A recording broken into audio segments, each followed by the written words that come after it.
জ্ঞান অর্জনের জন্য একটা মাধ্যম বানিয়ে দিয়েছেন, সেটা হচ্ছে জুমার দিন। গতকাল জুমা গিয়েছে না? আচ্ছা, প্রত্যেক শুক্রবারের দিন আপনারা কয় রাকাত করে নামাজ পড়তে বলছি? হ্যাঁ, জুমার দিন 2 রাকাত ফরজ করছেন, আর অন্যান্য দিনগুলোতে 4 রাকাত। আল্লাহ সুবহানাহু ওয়া তাআলা জুমার দিনে খুতবা আমাদের জন্য দিয়েছেন যেন আমরা জ্ঞান অর্জন করতে পারি। এক সপ্তাহে দেশ বিদেশে কি ঘটছে কি ঘটছে না, এক সপ্তাহের মধ্যে ইসলামী কোনো সময় যদি চলে আসে, এরকম ধরনের সময়, এই সময়তে আমাদের কি করণীয়, কি আমাদের বর্জনীয়, কোনটা সুন্নাত, কোনটা বিদআত, কোনটা শিরক, এগুলো নসিহত করার জন্য জুমার দিনকে আল্লাহ সুবহানাহু ওয়া তাআলা 2 রাকাত নামাজ কমিয়ে দিয়ে জাস্ট জ্ঞান অর্জনের একটা মাধ্যম তৈরি করে দিয়েছে। তার মানে জ্ঞান অর্জনের যে মাকাম বা মর্যাদা, এটা জুমার দিনের 2 রাকাত সালাতের কম দেখেই আপনাকে বুঝে নেওয়া উচিত ইসলামে জ্ঞান অর্জনের মর্যাদা কত বেশি দেওয়া হয়েছে। কিন্তু আমরা মুসলমান, আমরা সাধারণত পড়াশোনা পড়তেও চাই না, শুনতেও চাই না। আর অনেক মানুষের সাথে শুনি, মানে শুনবো, কিন্তু নিজে কোনো যাচাই বাছাই করি না। যা শুনছি আমরা সেটা নির্দ্বিধায় আমরা পালন করে আসছি। আল্লাহ সুবহানাহু ওয়া তাআলা বলছেন কোরআনুল কারীম সূরা জুমার সূরা নম্বর 39 আয়াত নম্বর 18, আল্লাহ বলছেন আল্লাযীনা ইয়াস্তামিউনা আল-কাওলা ফায়াত্তাবিউনা আহসানা উলাইকা আল্লাযীনা হাদাহুমুল্লাহ উলাইকা হুমুল উলুল আলবাব। বাংলা ভাবানুবাদ, আল্লাযীনা ইয়াস্তামিউনা আল-কাওলা, যারা মনোযোগ দিয়ে কথা শ্রবণ করে। মানে আল্লাহ বলছেন যে সমস্ত ব্যক্তিরা মনোযোগ দিয়ে কথা শোনে, শোনার চেষ্টা করে, যখন কেউ আলোচনা করে কোরআনুল কারীম হাদিস থেকে, শেষে মানুষ শোনার জন্য আগ্রহ প্রকাশ করে, শোনার জন্য সে স্বেচ্ছায় ইচ্ছা পোষণ করে শোনে, তাদের ব্যাপারে আল্লাহ কোরআনে আয়াত বলছে। তার মানে বোঝা যাচ্ছে আল্লাহর আদেশ যখন কথা হবে, সে কথা শুনতে হবে। কথা কে বলছে এটা গুরুত্বপূর্ণ নয়, বরং কার কথা বলা হচ্ছে এটাই গুরুত্বপূর্ণ। অনেক সময় দেখবেন যখন আলোচনাগুলো হচ্ছে, অনেক মানুষ দূরে বসে থাকে, তারা আলোচনা শ্রবণ করতে আসে না, তারা চায়ের দোকানে বসে আছে, অথবা রাস্তাতে চলাচল করছে, অথবা হতে পারে এটা যে না, ওদের আলোচনা শোনা যাবে না, কেন?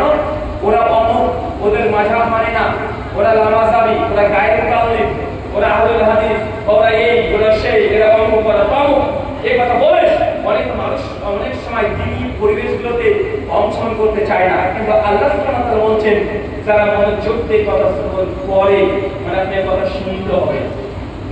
একজন হিন্দু পণ্ডিত এসে যদি আপনাদের এলাকাতে বলে যে ভাইজান আপনারা কেন মদ্যপান করছেন, মদ খাওয়া আল্লাহ নিষেধ করেছে সূরা মাইদা 90 নম্বর আয়াত, কেন আপনারা মদ খাচ্ছেন, কেন আপনারা মদ খাবেন? লোকটা চোখেও হয়তো হিন্দু, যে কথা বলছে এই কথা মানা যাবে কি যাবে না? কি বলছেন?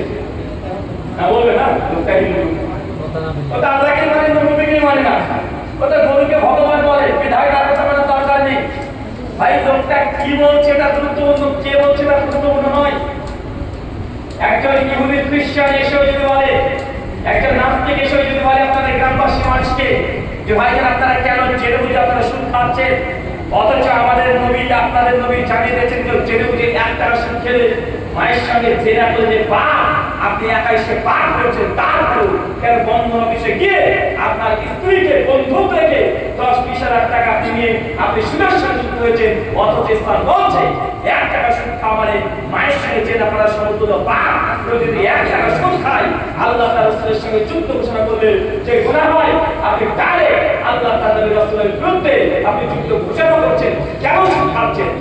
সূরা বাকারা আয়াত 275 এবং সূরা তিরমিজি হাদিস নাম্বার 528 আয়াত নম্বর। এখন লোকটা হোক হিন্দু খ্রিস্টান, কিন্তু কথা যদি কোরআনে বলে, কথা যদি দিয়ে হাদিসে বলে, ভাই মানতে হবে কি হবে না? তাই তুমি কেন বসে থাকবেন? আপনি শোনেন, আমাদের কথা মানার জরুরত নেই, প্রয়োজন নেই, অন্তরে শোনার চেষ্টা করেন, দেখি তো কি বলছে। আজকে আপনি শোনার আগ্রহ যদি না থাকে, যদি ইগনোর করে দেন, এটা কোনো মুমিন 1450 বছর আগে ঠিক এমনটাই ঘটতো। আল্লাহর নবী আলাইহিস সালামের উপরে যখন আসমান থেকে নবী আলাইহিস সালামের উপরে যখন অঝড় ঝড়ে ওই আসতে শুরু করেছিলেন, তখন আবু জাহেল, আবু লাহাব, উতবা, শাইবা এই ক্যাটাগরির মানুষগুলো তখন বলতো, খবরদার মুহাম্মাদের রাস্তায় কেউ যাবে না। কারণ আবু জাহেলের ভয় ছিল, আরে মুহাম্মদ আলাইহিস সালামের কাছে যারা যায় তার কাছে কোরআন যদি একবার শুনে সাধারণ ধর্মকে ত্যাগ করে সে মুহাম্মাদের ধর্ম গ্রহণ করে নাই, অতএব মুহাম্মাদের কাছে কেউ যাবে না, তার কাছে সে বসবেও না, কোরআন শুনবেও না। ভাই এই চরিত্র, এই সাইকোলজি, এই মানসিকতা তাদের ছিল। তার আবু জাহেল, আবু লাহাবের, উতবা, শাইবা তাদের ছিল এরকম মনোভাব, যারা নবীর মজলিসে বসতে যাওয়া যাবে না। কিন্তু আল্লাহ সুবহানাহু ওয়া তাআলা বলেন, আল্লাযীনা ইস্তামিউনাল কওল, যারা নবীর চরিত্রের কথা শ্রবণ করে, মানে কথা থেকে কম করে শুনতে হবে, শোনা বলে যে বক্তার প্রত্যেক কথাকে মেনে নেবেন এমনটা নয়। আমার আগে আলোচনা করেছেন তুতালে ভাই, তার আগে খালিদ ইবনে মুগল ভাই, তার আগে মুস্তাফা হোসেন, তিনজন আলোচনা করেছেন, আমি আলোচনা করছি। আমাদের প্রত্যেক কথা যখন মেনে নেবেন, এই মানার অধিকার আল্লাহ আপনাকে দেয় না যে বক্তার প্রত্যেক কথা আপনি মানবেন। আল্লাহ শর্ত দিয়েছে, শোনো, তো সব কথা মানা যাবে না। আপনারা তো বলছেন আল্লাযীনা ইস্তামিউনাল কওল ফায়াত্তাবিউনা আহসানা, শোনার পর মানবে কোনটা? সবচেয়ে উত্তম কথাগুলো, ভালো কথাগুলো মানবে, দামি দামি কথাগুলো মানবে, উত্তম কথা। কারণ কোনটা উত্তম কথা? বিপদে তো আমরা সাধারণ জনগণ এখানে কোন কথাকে উত্তম বোঝার চেষ্টা করছে আল্লাহ কোরআনে। আল্লাহ বলে বক্তার কথা শোনো, শোনার পরে সব কথা নয়, এবার বক্তার উত্তম কথা বলে মানবে। এখন কোনটা উত্তম কথা? এখন আপনার কাছে যদি মনে হয় কোন বক্তা এসে ইউসুফ আর সুলেখার প্রেমের কাহিনী বলে, আপনি মনে করছেন এটাই মানে উত্তম কথা, জি না, এটা উত্তম কথা নয়। যদি আপনি মনে করেন যে না অমুক হুজুর চমৎকার কণ্ঠে গজল বলতে পারে, হিন্দি সিনেমার ডাবিং করা সুর দিয়ে নবীর শানে গজল গায়, এটা উত্তম, আপনি আপনার ভুলের মধ্যে আছেন। উত্তম কথা কোনটা? আল্লাহ তাআলা সেটা জানিয়ে দিয়েছেন। মুসলিম কিতাবুল ঈমান হাদিস নাম্বার 850, যেটা আমরা প্রথমে বলে থাকি। আল্লাহ নবী আলাইহিস সালাম বলেছেন, ফাইন্না ফায়দাল হাদিসি কিতাবুল্লাহ, সবচেয়ে দুনিয়াতে উত্তম কথা, দামি কথা কোন কথা যদি বলে থাকে সেটা আল্লাহর কথা। কার কথা? কার কথা বলে? আল্লাহর কথা। কারণ আল্লাহকে আপনি এসে বলে যাবেন, আল্লাহকে আপনি উত্তম কথা বলে বলতে আসবেন না। কিতাব আল্লাহ, আল্লাহর কিতাবে আল্লাহ যে কথা জানিয়ে দিয়েছে, আল্লাহর কিতাব কোনটা? কোনটা? আল কোরআন, কোরআনুল কারীম। এটা সবচেয়ে উত্তম কথা। কোরআনের মধ্যে যা আছে, বিসমিল্লাহ বা থেকে নাম সিন পর্যন্ত যা আছে, একদম এ টু জেড সবকিছু উত্তম। যদি সে কথা আপনার বিরুদ্ধে চলে যায়, আপনার বাপের বিরুদ্ধে চলে যায়, সমাজের বিরুদ্ধে চলে যায়, রাষ্ট্রের বিরুদ্ধে চলে যায়, তারপরে সে কথা উত্তম কথা, এটা আপনাকে মানতে হবে। যদি না মানেন, এখন কোরআনের প্রতি ঈমান আপনার যথেষ্ট পরিমাণে আসে নাই, উত্তম কথা মানতে হবে। কোরআনের কথা যদি হয় মানতে আপনি বাধ্য, যত আপনার বিরুদ্ধে চলে যায়। খায়রুল হাদিস হাদিস মুহাম্মদ সাল্লাল্লাহু আলাইহি ওয়াসাল্লাম। এরপর দুনিয়াতে সেকেন্ড কোন যদি দামি কথা, ভালো কথা হয়ে থাকে, সেটা মুহাম্মদ সাল্লাল্লাহু আলাইহি ওয়াসাল্লামের কথা। তাহলে বোঝা গেল এই মজলিস থেকে যখন আমরা কোরআনের কথা বলবো, যখন আমরা হাদিসের কথা বলবো, সুন্নাতে নববীর কথা বলবো, এই দুটো কথাই মানার যোগ্য। আর দুটো কথার বহির্ভূত আমার কোনো ব্যাখ্যা, আমার কোনো তাফসীর, আমার কোনো বুঝ, এটা কোরআন সুন্নাহর বিরুদ্ধে চলে গেলে এই কথা মানার কোনো প্রয়োজন নেই।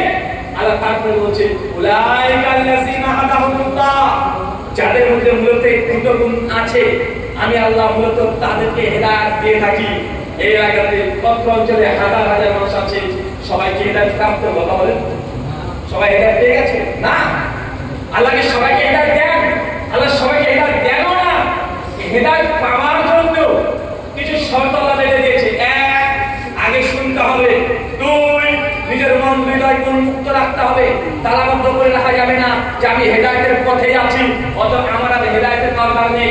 হেদায়েতের জন্য আমাদের দোয়া প্রার্থনা করতে হবে, আপনার মনটাকে উদার রাখতে হবে, যে আজকে যা ভাব শুনলাম সে যেই বলুন সেই কথাটাকে আমি মেনে নিব, এমন হৃদয় যদি উন্মুক্ত থাকে। আল্লাহ বলছে, উলাইকা আল্লাযীনা হাদাহুল্লাহ, আমি মূলত এই ব্যক্তিদেরকে দেখে আমি হেদায়েত দিয়ে থাকি। আল্লাহর কাছে হেদায়েতের কমতি নাই। চাচা, আল্লাহর কাছে কি হেদায়েত কম আছে? আল্লাহ চাইলে আবু জাহেলকে হেদায়েত করতে পারতেন না? পারতেন কি পারতেন না? আল্লাহ নবী তো দোয়া করেছিল, হে আল্লাহ দুইজনকে মধ্যে যে কোনো একজনকে তুমি হেদায়েত দান করে দাও। ভাই আবু জাহেল এবং ওমর ইবনে খাত্তাব দুজন ইসলামের দুশমন ছিল, দুজনই মুহাম্মদ সাল্লাল্লাহু আলাইহি ওয়াসাল্লামের বিরুদ্ধে আচরণ করত। নবী দোয়া করেছিলেন এই দুইজনের মধ্যে যে কোনো একজনকে তুমি ইসলামের জন্য কবুল করে নাও। ওমর ইবনে খাত্তাবের মনটা জেগেছিল। ওমর ইবনে খাত্তাব সেই দিন যদি আল্লাহর নবীর কাছ থেকে কোরআন মাজিদ যদি না শুনতেন, ভাই বলেন তো হেদায়েত পেতেন? আবু জাহেল কি করতেন? খবরদার, মুহাম্মাদের বলেছে সে কেউ যাবে না। আর ওমর ইবনে খাত্তাবের মনে জেগেছে, না দেখি তো কি বলে, কি বলে দেখি তো, এই যে দেখি তো, যখনই শুনতে এসেছে তখনই কোরআন মাজিদের এই কথাগুলো শুনে তার হৃদয় পরিবর্তন করে দিয়েছে। তার মানে আপনাকে বুঝতে হবে অবশ্যই 100% যদি হেদায়েত পেতে চান আপনাকে মন খুলে রেখে কথা শুনতে হবে। যদি শোনেন তবে আপনি হেদায়েত পাবেন, আর যদি না শুনেন তাহলে আপনি হেদায়েত পাবেন না। আল্লাহ জোর করে কাউকে হেদায়েত দিবেন না। আল্লাহর কাছে হেদায়েতের কোনো অভাব নাই। আল্লাহ চাইলে মোদিজিকে হেদায়েত দিতে পারেন কি পারেন না? পারে কি পারে না? যোগীকে আল্লাহ হেদায়েত দিতে পারে না? পারে কি পারে না? কি মনে করছেন আপনারা? পারবে না? আর আল্লাহর কাছে হেদায়েতের অভাব নেই, তবে হেদায়েত পাওয়ার জন্য কোয়ালিটি থাকা দরকার আছে। আল্লাহ জোর করে আপনাকে জান্নাত দিয়ে যাবে না, আল্লাহ জোর করে আপনাকে চাপিয়ে দেবেন না, আল্লাহ কারোর সঙ্গে ওই পরিমাণে জুলুম করে না। শেষ অংশ, তার মানে হেদায়েত পাওয়ার জন্য কোয়ালিটি তৈরি করতে হবে। যদি নিজের মধ্যে কোয়ালিটি থাকে তবে আল্লাহ আপনাকে এই হেদায়েতের পেয়ালা পান করাবে, নজর পান করাবে না। আল্লাহ সুবহানাহু ওয়া তাআলা তুমি আমাদেরকে কথা শোনা এবং হক কথাগুলোর প্রতি আমল করার তৌফিক দান করো, আমিন। মহান শব্দ আল্লাহ সুবহানাহু ওয়া তাআলা দোয়া এইবার আল্লাহ যে কথা আজকের আলোচক কিন্তু যারা যারা বলেছে যে কোরআনের কথা, হাদিসের কথা, প্রত্যেকটা কথার উপরে যারা আমরা যথাযথ আমল করতে পারি তুই সেই তৌফিক দান করো, আমিন। যাই হোক, আলোচনা আমরা লম্বা করব না, 30 মিনিটে যেহেতু আয়োজন, তাই আপনাদের যাদের প্রশ্ন আছে তারা সরাসরি প্রশ্ন করতে পারেন। আর লিখিত প্রশ্ন যদি গচ্ছিত থাকে তাহলে সেই লিখিত প্রশ্নগুলো দিতে পারেন। আমরা প্রশ্নের উত্তর এর মাধ্যমে আজকের এই আলোচনা সুন্নাতি দোয়ার মাধ্যমে শেষ করবো ইনশাআল্লাহ। তারপরে ঈশা সালাত শুরু হবে। জি তাই তো আমি ভাই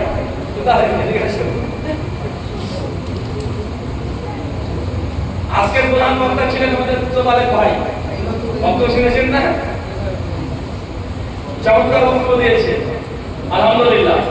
অনেক কষ্ট করছে, পরিশ্রম করছে, সেজন্য আল্লাহর সন্তুষ্টির জন্য আপনার ছেলে মেয়েদেরকে শিক্ষিত করার জন্য, যেন তারাও যেন দিন ইসলাম শেখে, দিন দুনিয়া একসঙ্গে যদি শিখতে পারে, এটা তার যতটা না লাভ তার চেয়ে আপনাদের বেশি লাভ। না ভাইয়া, একজন মানুষ চেষ্টা করে যদি 100 ছাত্র যদি তৈরি করতে পারে, এটা আপনাদের জন্য কল্যাণকর, আপনার নিজের পরিবারের জন্য কল্যাণকর। জি জি, যারা প্রশ্ন করতে পারেন নির্দ্বিধায় প্রশ্ন করতে পারেন, আমরা সেই প্রশ্নগুলো মূল্যায়ন করব। 10 নম্বর প্রশ্নে খিচুড়ি খাওয়া যাবে কি? মানে আর কোনো তারিখ পাননি, মানে এই দিনে খিচুড়ি খেতে হবে?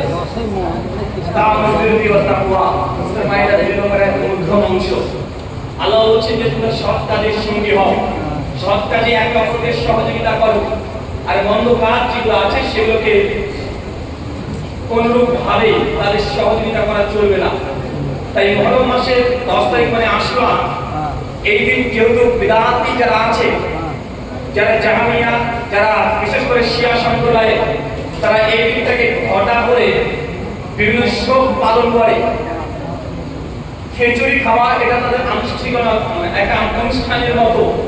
তাই তাদের সঙ্গে সাদৃশ্য রেখে আপনি কোনোভাবে এই দিন খিচুড়ি রান্না করে খেতে হয় বলে খেতে পারবেন, মানে আজকের দিনে খেতে হয়, বুঝতে পারলেন? আজকের দিনে খেতে হয় এটা মনে করে খিচুড়ি রান্না করে খাওয়া, এটা বিদআতের অন্তর্ভুক্ত হবে। কোরআনুল কারীম সূরা হাশর সূরা 59 আয়াত 7 এর ভিডিও অংশ, মা আতাকুম রাসূলু ফাখুযুহু ওয়ামা নাহাকুম আন ফান্তাহু, আমার নবী তোমাদের যতটুকু দিয়েছে ততটুকু গ্রহণ করো, আর যা দেয় নাই তা বর্জন করে দাও। সূরা মাইদা সূরা নাস আয়াত নম্বর 3 মিডল অংশ। আলিয়া মাকমাতু লাকুম দীনাকুম, দিন ইসলামকে মুকাম্মাল করে পূর্ণ করে দিলাম। ইসলাম মুকাম্মাল, দ্বীনের মধ্যে নতুন কোনো সংযোজন আর করা যাবে না। খেজুরি খাওয়াটা নাজায়েজ নয়, কিন্তু ডিমটাকে মূল্যায়ন করে খাচ্ছেন, এটা হচ্ছে গুরুত্বপূর্ণ। আচ্ছা বলেন তো কলা খাওয়া যায় না নাজায়েজ? চাচা কলা কলা বেনানা বাজার না নাজায়েজ? আপেল মানে আপেল আপেল জায়েজ তো নাকি? মৌসুমী লেবুগুলো এখন দেখা যাচ্ছে আমাদের সোদালের ভাইয়ের একটা দোকান আছে ফ্রুটসের, ফলের। আর এই যে হিন্দু পণ্ডিত এসে বলছে যে মাওলানা 4টে কলা দেন, 2টো লেবু দেন, 3টে আপেল দেন। তার কাছ থেকে নিয়ে গেছে। আর দোকানের সামনে একটা মন্দির আছে, আমার মন্দিরের সামনে গিয়ে পণ্ডিতজি থালাতে নিয়েছে এই ফ্রুটসগুলোকে, তারপরে মা কালী বা দেবী দুর্গার নামে একদম মন্ত্র জপ করতে শুরু করে দিয়েছে। ওম ভূর্ভুবঃ স্বাহা, শুধু মন্ত্র পাঠ করে ফলগুলোর উপরে 3বার ফু দিয়ে দিয়েছে। তারপরে এসে তোদের ভাইকে বলছে, ভাইজান একটু প্রসাদ নেন। ভাই বলতে খাবেন কি খাবেন না, খাওয়া যাবে কি যাবে না? কেন রে ভাই, ওটা তো কলা, ওর দোকানে কার দোকানে? কার দোকানে বলে? ওর দোকানে কলা। আরে কলা তো খাওয়া না যায়, খারাপ নয়। আপেল খাওয়া না যায়, খারাপ নয়। মৌসুমী লেবু খাওয়া না যায়, খারাপ নয়। কিন্তু মাঝখানে যে ওম ভূর্ভুবঃ স্বাহা চড়িয়ে দিয়েছে, সূরা আন-নাম 145 নম্বর আয়াত, সূরা বাকারা 173 নম্বর আয়াত, সূরা নাহল 115 নম্বর আয়াত। আল্লাহ জানাতে কারণ আমি উৎসর্গ করব খাওয়া আপনি মুসলমানের জন্য জায়েজ নয়, খাবারটা নাজায়েজ নয়, কিন্তু উৎসর্গ হয়ে গেছে এই জন্য জায়েজ নয়। তাই এই দিনে ঘটা করে বিদআতরা যেহেতু বিদআত করছে, তাই এই দিনে মনে করে স্মরণ করে খিচুড়ি খাওয়া যাবে না, অন্য কোনো দিন খান। আর একদম জানা ছিল না, খেয়ে নিয়েছেন, গোনাটা প্রতিষ্ঠ হবেন না ইনশাআল্লাহ। কবিরাজ খাওয়া যাবে কি যাবে না? কবিরাজ কি করে ভাই? কোন কবিরাজ? হুজুর আমার বলতাম না আর ভালো লাগছে না, একটা তাবিজ করে দেন, বউটা মরে যায়। এই কবিরাজ হুজুর একটা মেয়ের সঙ্গে আমার 7 বছর রিলেশন, তবে কনসেপ্ট না, মেয়েটাকে পছন্দ করে না, কিন্তু আমি তো জানি যত বেশি ভালোবাসি, যদি চামচি তারা ছাড়তে লাভ করে রেখে দিতে পারি। তো হুজুর একটু কিছু করে দেন না হুজুর, তাকে ছাড়া বাঁচবো না, তাকে ছাড়া দুনিয়াটা অন্ধকার, মানে আমার হচ্ছে সবকিছু অন্ধকার মনে হয়। এবং হুজুর কিছু টাকা নিয়ে ও কবিরাজিগিরি করে ওই মেয়েটাকে নিয়ে এসে দিলে। যে কবিরাজ কথা বলেন শোনেন, কোন রূপ তাবিজের সঙ্গে সংমিশ্রিত কোন জিনিস দিয়ে বা কোন দুনিয়াবি কোন ম্যাটার পদার্থ জড় পদার্থকে দিয়ে যদি কেউ মনে করে এর মধ্যে অদৃশ্য কোনো ক্ষমতা বা পাওয়ার আছে, তার প্রতি যদি ভরসা করে, এটা শিরকে আকবার হবে, বড় শিরকের অন্তর্ভুক্ত হবে। একটা গাছের একটা ফল বা গাছের একটা ছাল, এই ছাল যদি খেয়ে যদি ব্যথা প্রবীণ হয়, এটা যদি সায়েন্টিফিক ভাবে প্রমাণিত হয় যে না এই গাছের রস খেলে এই সমস্যার সমাধান হয়, এটা গাছের নিজস্ব এটা গুণাবলী, এটা না আসার খারাপ নয়। কিন্তু আপনি যদি মনে করেন যে বট গাছে একটা খিলা বেঁধে দিলে আপনার বিয়ে হয়ে যাবে, পরীক্ষায় পাশ করে যাবেন, আপনি চাকরি পেয়ে যাবেন, তার মানে আপনি একটা গাছ থেকে অদৃশ্য ক্ষমতা মনে করেছেন। বুঝতে পারলেন? গাছের ছাল খেয়ে যদি কোনো ব্যথা প্রবীণ হয়, কোন বালাবস্ত যদি প্রবীণ হয়, এটা গাছ বা ওই পদার্থের ভেষজ গুণ, এটা মেডিসিন গুণ। আল্লাহ স্পষ্টভাবে জানিয়ে দিয়েছেন দুনিয়াতে এমন কোনো রোগ নেই যে রোগের প্রতিষেধক পাঠায়নি, তবে অদৃশ্য ক্ষমতা আছে মনে করে যদি কিছু বলেন তাহলে এটা বৈধ হবে না, যেগুলো হাদিস দ্বারা প্রমাণিত সেগুলো। যেমন ঝাড়ফুঁক ইসলাম অনুমোদন দিয়েছে, ঝাড়ফুঁক ইসলামের অনুমোদন আছে, এটা আল্লাহর কালাম, কালামুল্লাহ, আল্লাহর কালামের পা থাকতে পারে, কিন্তু বড় গাছ ওই গাছের ফিতা বাঁধলে ওই জিনিস হয়ে যাবে, এগুলো বিশ্বাস করা শিরকে আকবার। আল্লাহ নবী আলাইহিস সালাম বলেছেন সূরা তিরমিজি হাদিস নম্বর 72, মান তাওয়াল্লা ফাইমাতান ফাকাদ আশরা, যে ব্যক্তি কোনো কিছু লোভ দিয়েছে তামিমান ফাকাদ আশরাকা, শিরকে শিরিক করেছে। অতএব এগুলো থেকে দূরে থাকতে হবে।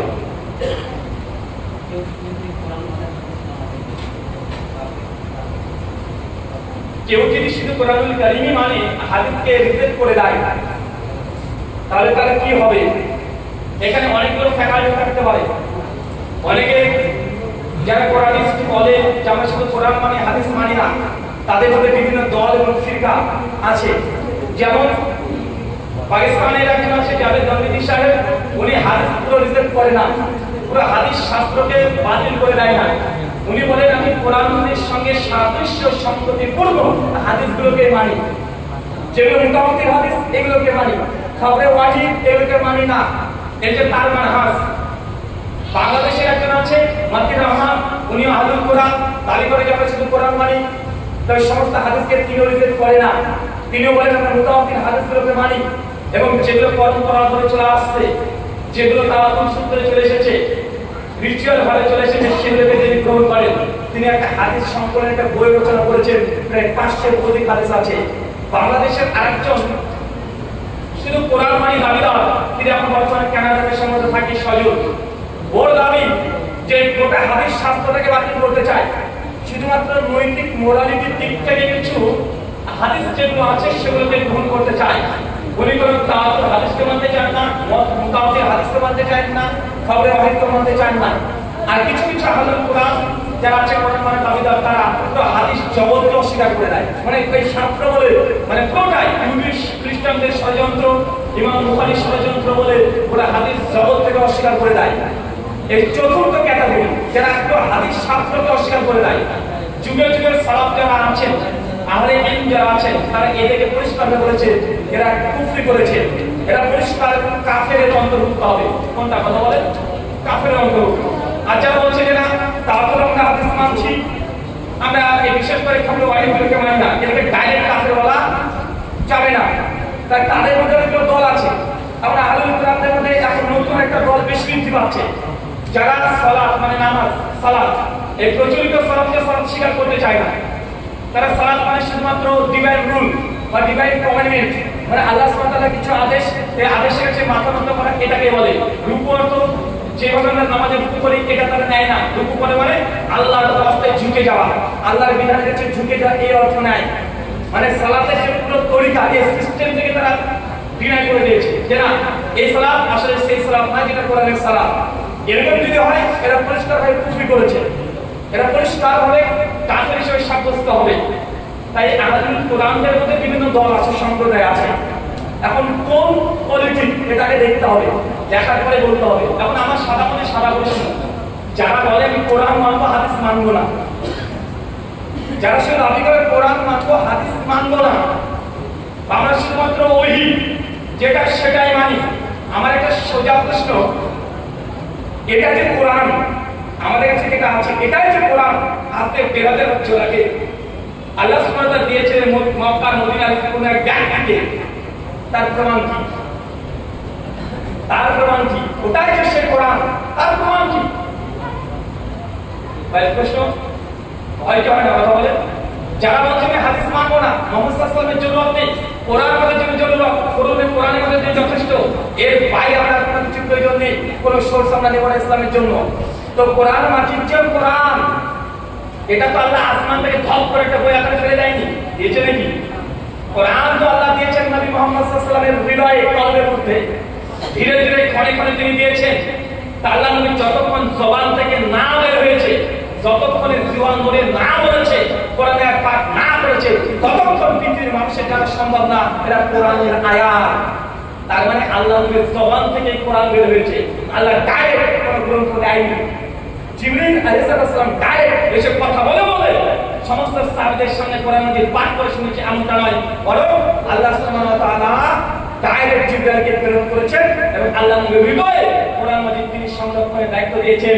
নবী পাঠ করেছেন জিহাদে, এই জিহাদ নবীর কাতিওয়া কথা বলেন, এই জিহাদটা নবীর ভাষাটা কার? যে ভাষা বলেছে নবীর মাতৃভাষা, যতক্ষণ তিনি এই জবান থেকে বের না করেছে পৃথিবীর মানুষের জানা সম্ভব ছিল না এটা কোরআন। নবী সাক্ষ্য দিয়েছে হ্যাঁ এটা কোরআন। আর বাকি কথা যেগুলো বলেছে তিনি বলেছেন এটা তার নিজস্ব কথা, যেটা আল্লাহ সুবহানাহু ওয়া তাআলা দ্বারা প্রভাবিত হয়ে কথা সেই কথা তিনি ব্যাখ্যা করেছেন। তো যারা বলে নবীর আমরা কোরআন মানি হাদিস মানি না, মানে নবীর জবানে অর্ধেক মানছি না, এটা কোথা থেকে যুক্তি কিভাবে মানা যায় বলেন তো? কারণ নবী যতক্ষণ সাক্ষ্য না দিচ্ছে এটা কোরআন, ততক্ষণ দুনিয়ার কোনো মানুষের দ্বারা সম্ভব না যেটা কোরআন। তাই নবীর বিশ্বস্ততা নবীর সাক্ষ্যের উপরে নির্ভর করছে, এটা কোরআন কি কোরআন নয়। কথা বুঝতে পারছেন? নবীর সাক্ষ্যের ভিত্তিতে এটা প্রমাণ হচ্ছে এটা কোরআন। দ্বিতীয় কোনো সাক্ষী নাই। কোন সাক্ষী আছে? কথা বলেন। দ্বিতীয় কোনো সাক্ষী আছে? এটা নবী। এখন নবীকে যদি নাই মানতে চায়, যেমন অ্যাথিস্ট নাস্তিকেরা আছে, যারা কালচবির আছে, তারা বলে কোরআন হচ্ছে মুহাম্মদের রচনা, নাউযুবিল্লাহি মিন যালিক, তিনি নিজে রচনা করেছেন আর আল্লাহ নবী চালিয়ে দিয়েছেন। অ্যাথিস্ট, অ্যাগনস্টিক এবং যারা পশ্চিমা কোরআনের সমালোচনা তাদের এটা দাবি যে আল্লাহ থেকে কোরআন অবতীর্ণ হয়নি, এটা নবী মুহাম্মদের নিজের রচনা। আর আল্লাহ সূরা নাহলের 103 নম্বর আয়াতে এই কথাই বলেছে যে আপনার প্রতি যে অভিযোগ অংশ করে যে কোরআন হচ্ছে আপনারই রচনা করা। আমার পয়েন্ট কি বুঝতে পেরেছেন? তাই মুহাম্মদ সাল্লাল্লাহু আলাইহি ওয়াসাল্লামের সত্যবাদিতার উপরে নির্ভর করছে, কোরআন যে আল্লাহর কালামুল্লাহ নির্ভর করছে। মাঝখান থেকে নবীকে সরিয়ে দেন, হাদিস সরিয়ে দেন, কোরআনের অস্তিত্ব প্রমাণ করা সম্ভব নয়। পারবেন না, অসম্ভব। পারবেন না। তিন নম্বরের সাক্ষী নাই, একজনের সাক্ষীর মধ্যে কোরআনটা এসেছে। আচ্ছা, দ্বিতীয় একটা প্রমাণ। আচ্ছা বলেন, কোরআন মাজিদ এটা আমাদের কাছে আছে, নিঃসন্দেহে সকলে একমত যে কোরআন আল্লাহ আকাশে ধপ করে কিতাব আকারে দেয়নি। যেমন মুসা নবীকে আল্লাহ পোস্টের উপরে তিনি কিছু কমেন্টমেন্ট লিখে দিয়েছিলেন তাওরাত হিসাবে, জবুর ডাইরেক্ট রোড হিসেবে দিয়েছিলেন নবী দাউদকে, ঈসা নবীকে ইনজিল আল্লাহ ডাইরেক্ট দিয়েছিলেন। কিন্তু কোরআন মাজিদ কিভাবে এসেছে? কথা বলেন, ডাইরেক্ট বই আকারে এসেছে না, এটা মুহাম্মদ সাল্লাল্লাহু আলাইহি ওয়াসাল্লামকে দেওয়া হয়েছে। আচ্ছা, প্রশ্ন এটাই যে আল্লাহ সুবহানাহু ওয়া তাআলা নবীদের সঙ্গে যোগাযোগ কিভাবে করতেন? আল্লাহ কি ডাইরেক্ট চলে আসতেন? হিন্দুরা বিশ্বাস করে যে ঈশ্বর ডাইরেক্ট দুনিয়াতে আসে, মানুষের সঙ্গে কথা বলে, আদেশ নিষেধ উপদেশ দিয়ে দেয়। ভগবান শ্রীকৃষ্ণ তিনি বিষ্ণুর অবতার, দুনিয়াতে আসলেন, তিনি বিভিন্ন লীলা করলেন, মানুষকে আদেশ নিষেধ উপদেশ করলেন, ডাইরেক্ট ঈশ্বর চলে আসছে। মুসলমানরা এই প্যান্থিজম বিশ্বাস করে না। মুসলমানরা কি মনে করে? আল্লাহ সুবহানাহু ওয়া তাআলা তিনি নবীদের সঙ্গে কন্টাক্ট করেন, কোনো কিছু জানানোর প্রয়োজন হলে নবীদেরকে তিনি ওহীর মারফতে জানান। কিসের মারফতে? কথা বলেন, ওহী মারফত। এখন প্রশ্ন, ওহী কি আছে? ওহীটা কিভাবে আসে? আকাশ থেকে কি লাইটের মতো দেখতে ধপ করে এসে পড়ে যায়? কিভাবে আসে নবীর কাছে? আল্লাহ সুবহানাহু ওয়া তাআলা উত্তর দিয়েছে সূরা শুরা 42 নম্বর সূরা 51 নম্বর আয়াত। আল্লাহ বলেছেন কোন নবীর জন্য এটা শোভনীয় নয় যে আল্লাহ কোন নবীর সঙ্গে ডাইরেক্ট কথা বলবেন, বরং আল্লাহ সুবহানাহু ওয়া তাআলা নবীর সঙ্গে কথা বলে পর্দার আড়াল থেকে ফেরেশতা জিবরিলের মাধ্যমে। কয়ভাবে আল্লাহ যোগাযোগ করে? কয়টা পদ্ধতিতে? টোটাল 3টে পদ্ধতিতে। এক, পর্দার অন্তরাল থেকে জিবরিল ফেরেশতাদের মাধ্যমে, আর ডাইরেক্ট আল্লাহ ওহী করে দেন নবীদেরকে। কয়টা পদ্ধতি? আল্লাহ কোরআনে সাক্ষ্য দিচ্ছে যে আল্লাহ নবীদের সঙ্গে যোগাযোগ করেন, কন্টাক্ট করেন, মেসেজ দেন, শরীয়ত দেন। 3টে পদ্ধতি ওহী। কয়টা পদ্ধতি? 3টা। এক, সিজদায় এসে নবীকে জানান। 2, পর্দার আড়াল থেকে আল্লাহ কিছু জানিয়ে দেন। 3, ডাইরেক্ট আল্লাহ ফেরেশতা বিহীন ওহী করে দেয়। আরেকটা ওহী পাওয়া যায় কোরআনে, সেটা সূরা সাফফা সূরা 37 আয়াত নাম্বার 100 থেকে 107 পর্যন্ত। ওই যে নবী ইব্রাহিমের ঘটনা মনে আছে তো?